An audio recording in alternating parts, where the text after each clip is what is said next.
Hello everyone and welcome. Make a cup of your favorite drink and get comfortable because this is a wonderful time for news stories from Yellow Cat.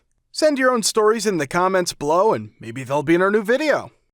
What are your best examples of people cheating the system? My good friends lived in an old converted warehouse apartment building on the north side of Chicago next to the Brown Line.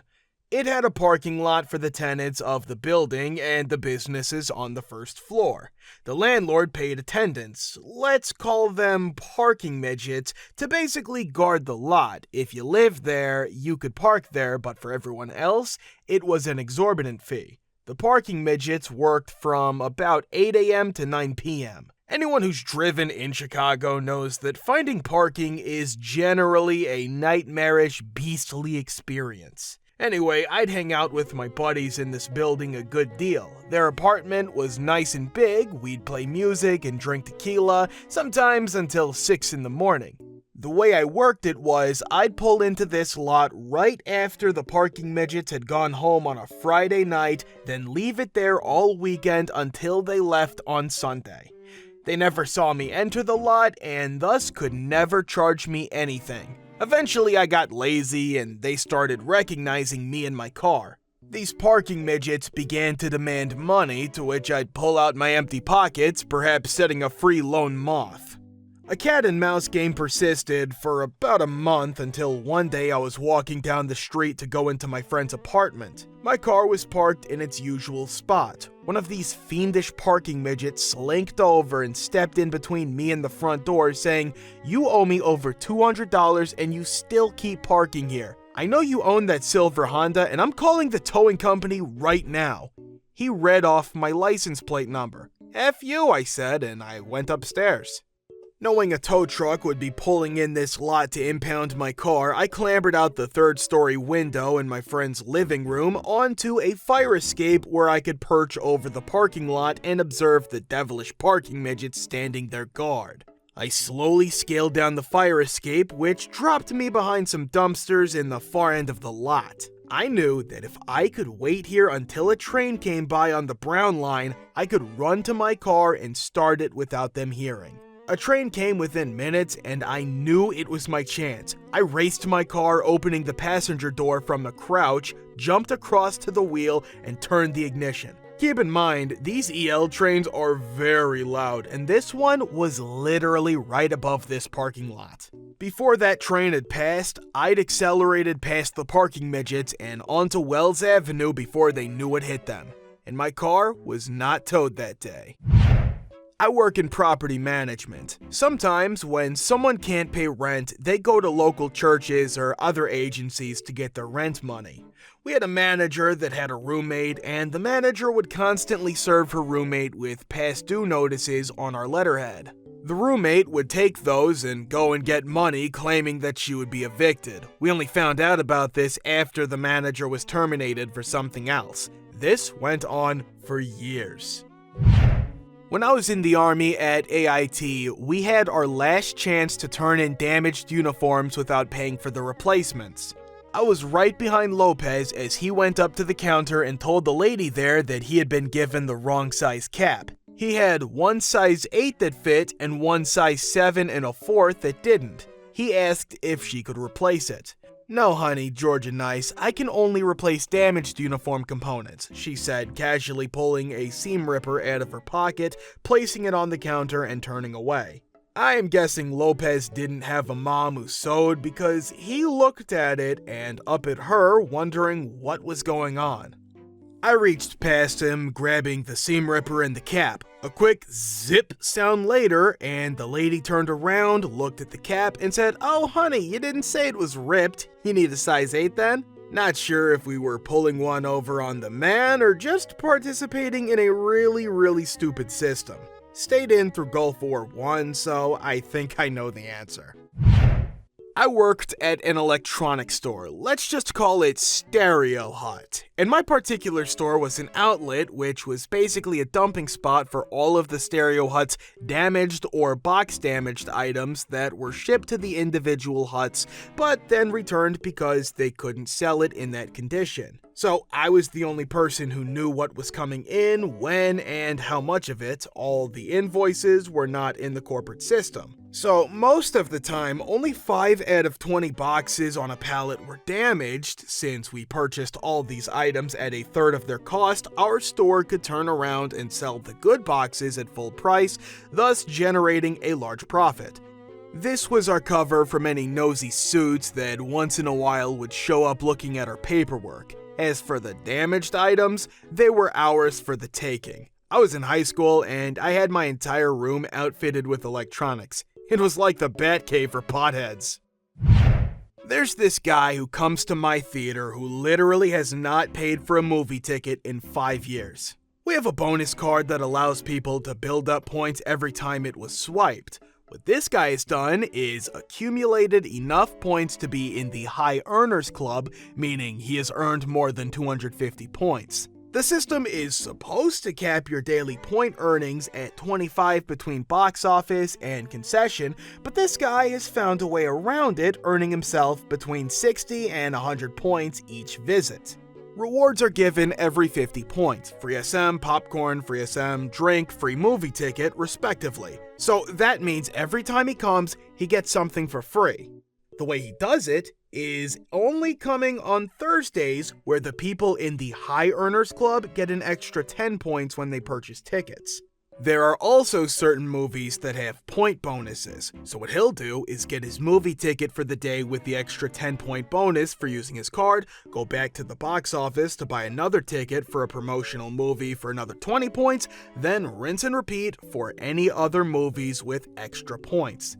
If he doesn't want the tickets, he shows up the day and time he bought the ticket and claims he can't use them in order to get free passes.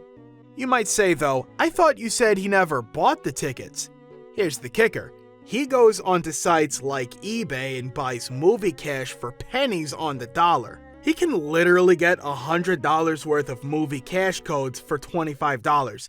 So to review, this is what he does. Buys movie cash online, redeems them at the theater, and has us swipe his bonus card. Earns free rewards, movie tickets, redeems more movie cash for promotional movies, and again, gets his card swiped. Gets up to 25 extra points, turns in unused tickets for readmission passes. It's extremely elaborate, and I've observed/figured out the entire process over the course of the past year.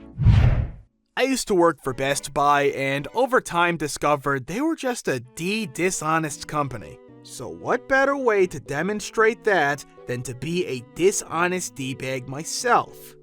My employee discount was 5% over cost, so things that were made cheaply, like those $60 HDMI cables, only cost me about $3. On the day I quit, I bought about 15 HDMI cables. They were suspicious, but it was the holidays, so I said they were all for my family. For the next week, on my way back home, I stopped at various stores to realize my discount hadn't been deactivated just yet and kept buying more HDMI cables on the cheap. Then, on the drive back about a month later, I returned the cables all to various stores saying I got them for Christmas, but I don't have any HD devices. They would ask for the name of my relative to try and look up the gift receipt. I would give them a phony name that wouldn't come up in the system, and they would give me a $60 gift card for my $3 cash purchase. I also had a friend at college who I would send in the store, who usually even had a higher success rate on commission once I sold the cards online, so it was never the same face in a store twice. Sometimes we played certain stores twice, but only after observing the shift change or doing extra social engineering. We scored over $1,500 in Best Buy gift cards that way, some of which were turned into cash, but mostly were spent back in the store on a clearance stereo system and the ridiculous installation fees. More reason why I slept just fine for it, because they charged $800 to install a double-din radio. The installation cost more than the unit. unit, and I even had to provide my own tools. The only reason I'm openly posting this online is because the statute of limitations in my state for anything they might try to get us on has long since come and gone. Best Buy also now requires scanning a photo ID to do any return, as well as the employee discount being drastically reduced to a maximum of 50% off, which I like to think were a result of my actions. I still sleep fine because almost every employee at my store was a pothead D-bag. In 2011, I have worked in one company where I was paid at time basis. To check this, how much time I spent for actual working, my company used a program for PC. In that program, the worker just chooses the option, started working, going for lunch, going home, and etc., and click the button, then the program send this information to the server and stick this to the server time. Boss can check whether he want, and he does that, the time when you come to work, how much time you spend for work/lunch at a specific day/week/month, when you leave, etc. So we have these rules. You come to work at 9 a.m. and leave at 6 p.m. You should have lunch up to 1 hour / your working time per day should not be less than 8 hours. Because only managers have admin privileges on PCs, I hack the PC and give myself admin rights. Install TeamViewer on my PC and on my personal phone, Android Galaxy S2. So when needed, I can connect to my PC via my mobile TeamViewer and then use the program to show that everything is like it should be. So my usual day. Come to work at 10 to 11 a.m., have lunch up to 2 hours, we can leave our office for the lunchtime, and leave at 5 to 5:30 p.m. So basically, I shorten my working time from 8 to about 5 hours per day. I used to be a trainer for a Citibank call center in India. They had the internet blocked so that we couldn't go online unless we were using one of Giddy Group's sites. One day though, I saw one of my coworkers chatting on some random radio site, City FM or something. We realized that rather than create a real firewall, they simply blocked all sites that didn't start with the letters City. So that night, I registered a City subdomain for my site and saved whatever I wanted to read/do on the internet to kill time onto that site before I went into work each day. Later, when I left the country but my girlfriend was still working there, I set up a chat program on the site so that we could talk while she was working. I work at a CE retail store that sells warranties. If anyone has lived under a rock, warranties are big money makers. We earn about 50% GP on the warranty, and the insurance company gives the company kickbacks when we receive certain percentages. This said, a salesperson/store's warranty turnover money and GP percentage are the two most important KPIs when it comes to management reviews.